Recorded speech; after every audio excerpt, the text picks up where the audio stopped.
He was in a different league, and he helped me to get an education in that area pretty fast. But I still loved to play. And I got hurt, but when I got hurt and couldn't play,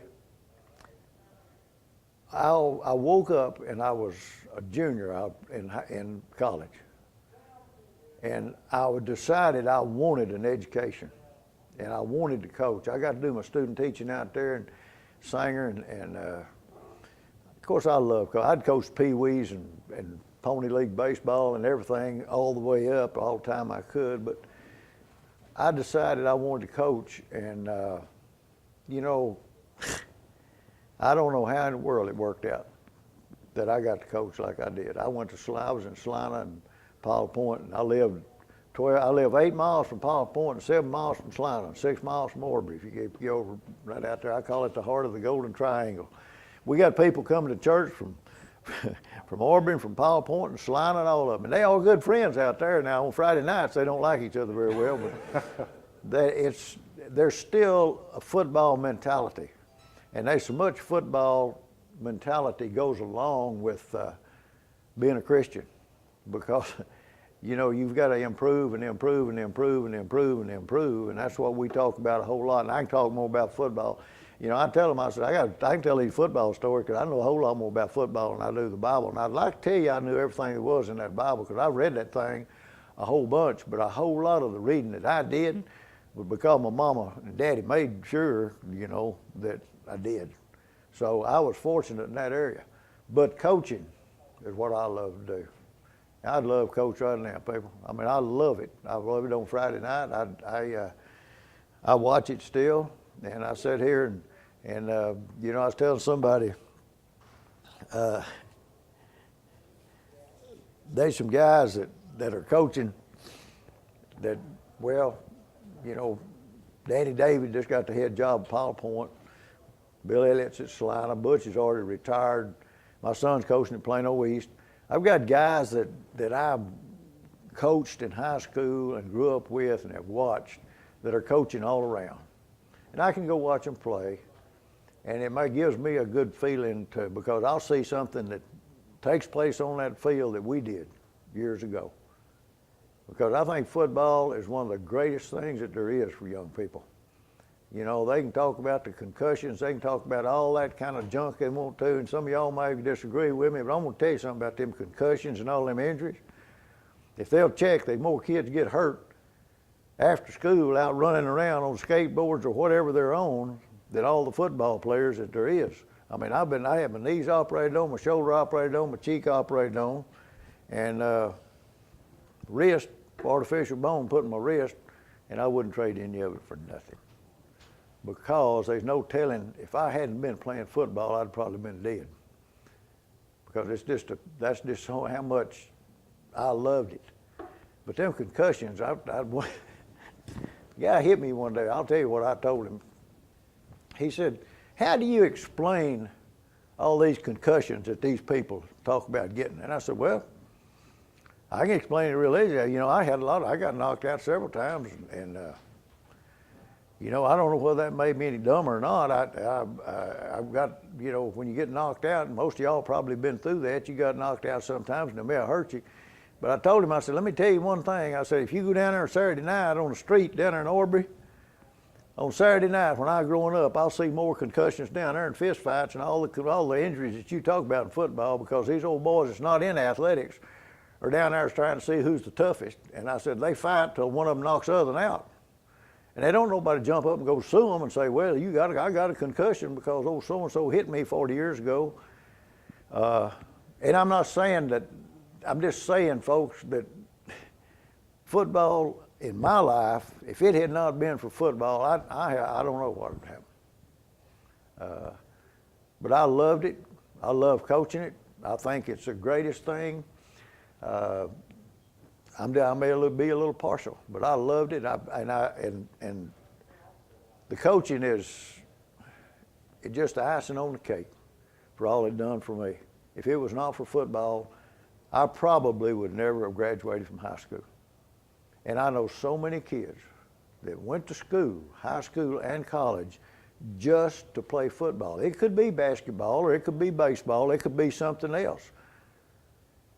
But you've got to get young people involved in something besides looking at them phones.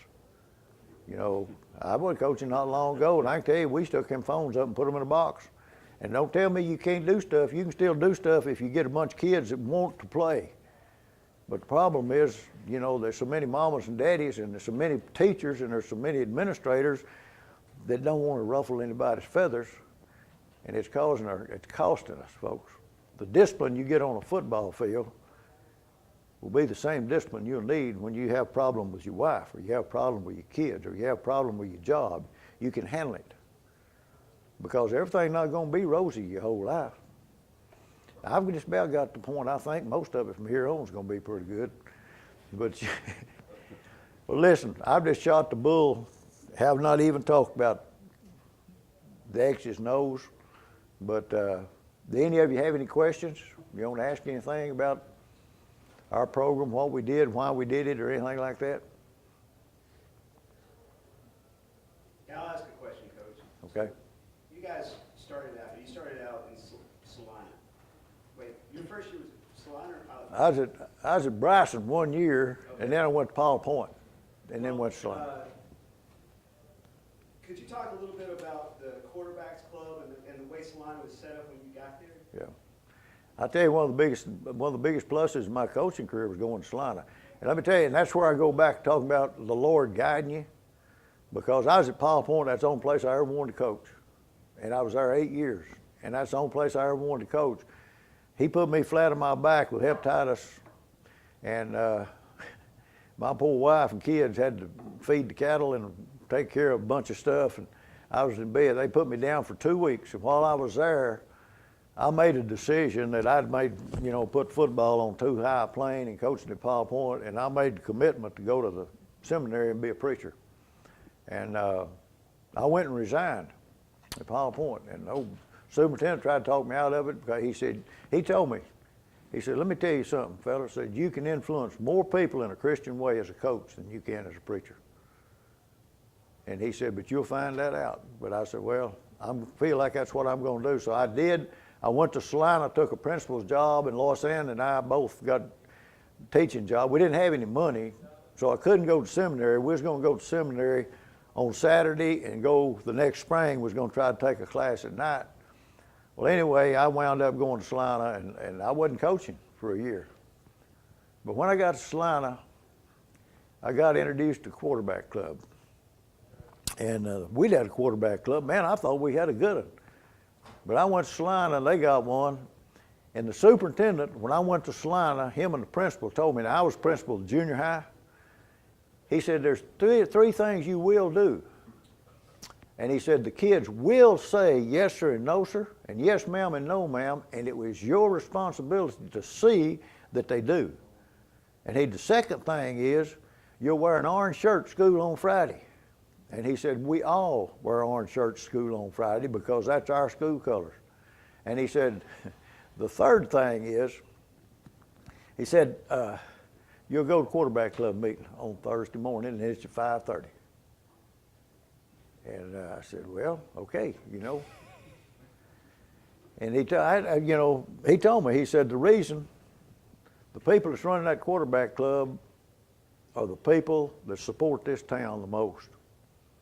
And so I did. I loved that quarterback club too. Boy, they had people got up. I got up at 3:30 and went up there and cooked breakfast for 2 hours before everybody started coming in.